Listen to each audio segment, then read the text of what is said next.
Hello, and welcome once again to Stone Soup. The world according to sci-fi geeks. And today, we're going to Breathe. review Star Trek Into Darkness. Breathe, mother, breathe. I'm trying to. Let's start with That man desecrated Star Trek. breathe.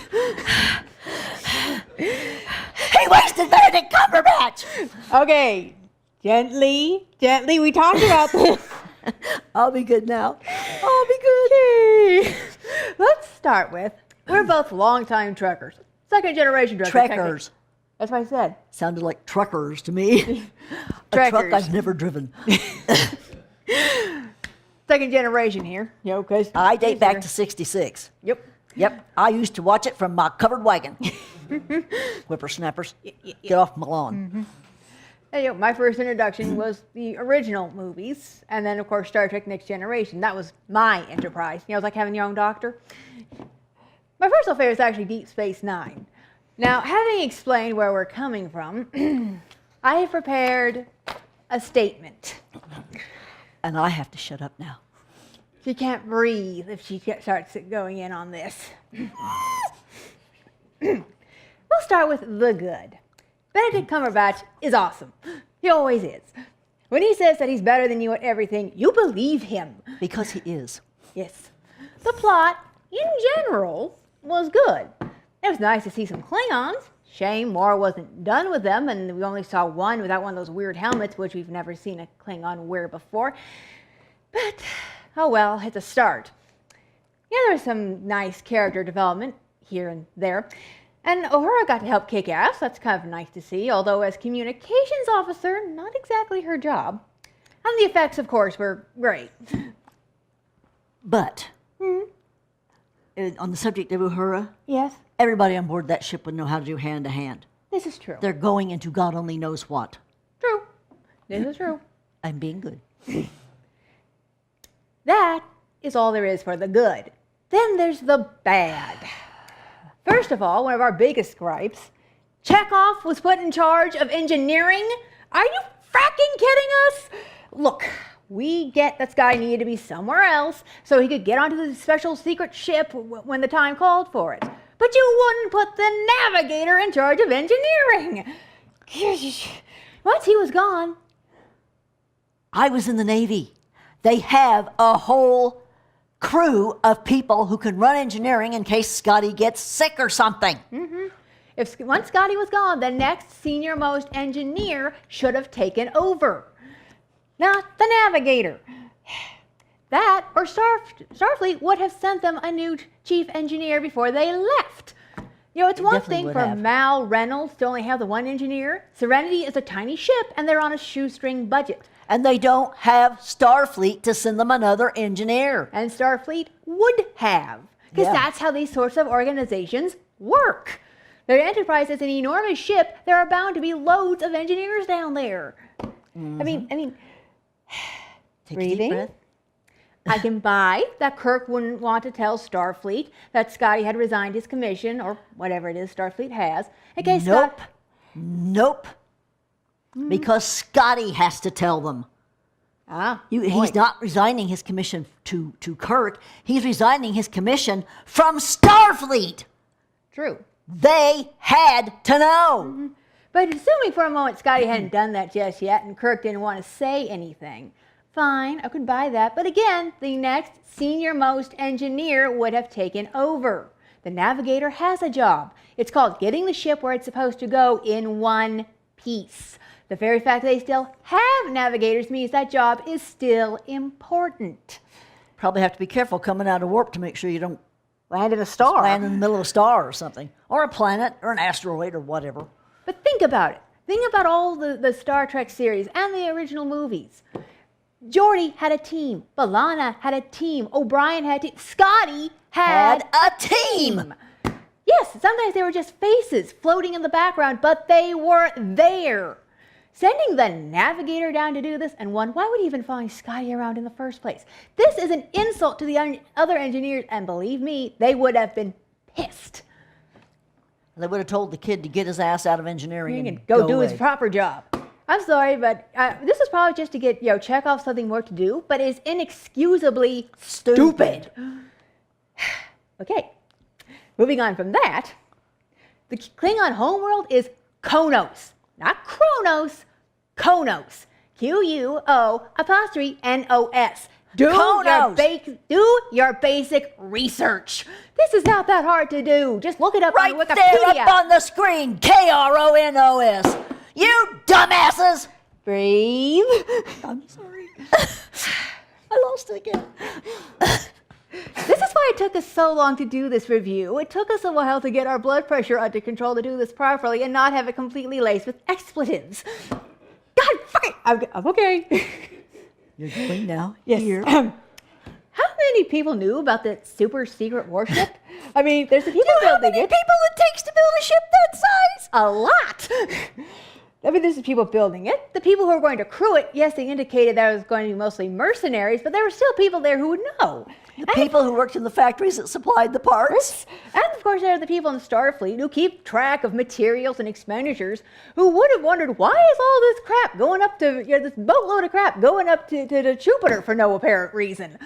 A whole lot of people must have at least had a notion this was going on. And because the Admiral said so, doesn't work. No. Trust me. Especially to the people. I was in the Navy! To the people who are doing the bills, no, we need more explanation than that. Yeah, because somebody somewhere can cut you off. Mm-hmm. And a minor detail, lay off the goddamn lens flare, Abrams. It doesn't look cool, it's distracting and stupid. It looks like your cameraman doesn't know what he's doing. I don't know what your deal is. Mm-hmm.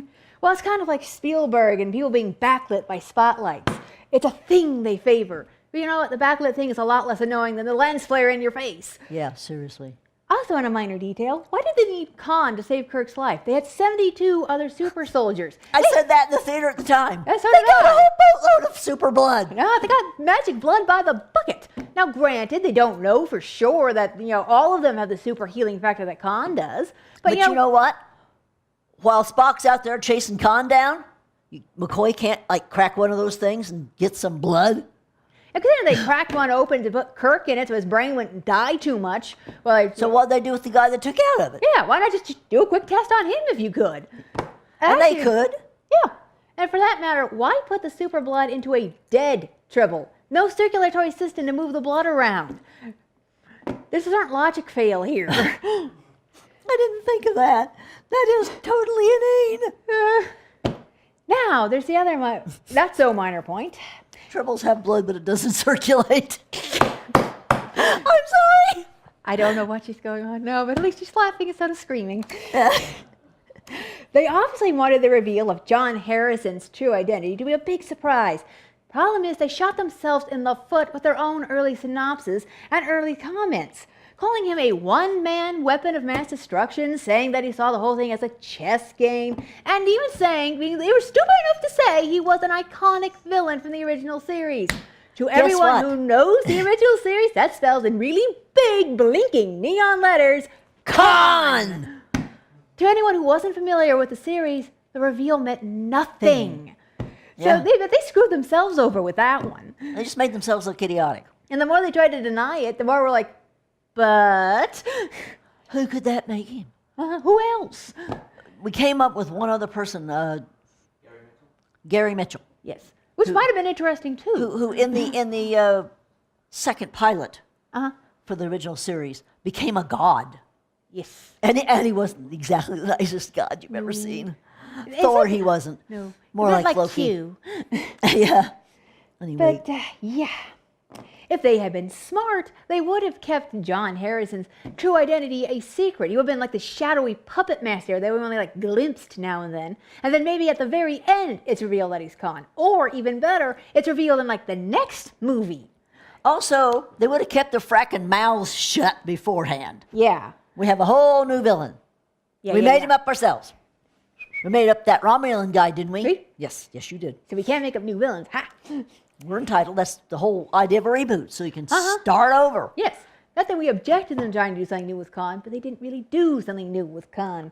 As a matter of fact, some of the best episodes they did in the original series have been sort of because Kirk did not start out on the Enterprise. No. He was assigned to a different ship at first, and something that happened then came back to bite him in the butt later. Yep. I remember. All this would require a level of skill that we don't think these writers have. Which brings us to they ugly. Do we even need to say it? They freaking copied the end of the Wrath of Khan, and they didn't even do it well. Not You know, even a little bit. as others have pointed out, part of what made the end of the Wrath of Khan so powerful is that we had known Kirk and Spock for years. We had watched Roughly 15 at that point. Yep. We had watched their relationship grow and their friendship become this deep, lifelong bond. And they had had 15 years with each other as friends, as colleagues, as acquaintances, friends, colleagues, so on and so forth, until you could believe that they actually cared very deeply for one another, even if Spock couldn't say nothing. Yep. There was was already there. slash fiction out there about those two. It's disturbing, but there you have it. So when Spock dies, we know and we believe that Kirk is in great pain. We're in pain too, because we know what their relationship has been, what it is. But this Kirk and Spock have only known each other for about a year, and for what we've seen, they haven't liked each other for that much of that time. Yeah. So this just, first of all, was a bad redo of the scene, and it just did not have any of that emotional depth or pathos. And when Kirk screams, "Khan!" that was laughable, not powerful. Not Kirk. Spock. Didn't I say Spock? You said Kirk. Sorry. She means when Spock says, Khan! As brilliant as Zachary Quinto is, and Yes. he is brilliant, No, he did it well, but the fact still remains, there was no emotional depth. no, as I said, it was laughable, not powerful like it should have been. Yeah.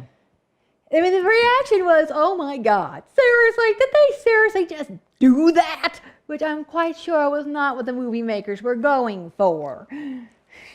Yeah. They could have done so much with Khan, and they didn't do any of it. Yeah. They went And for the had obvious. Benedict, They went for the flashy. and they had Benedict Cumberbatch. There was no place they could have gone that he couldn't have handled.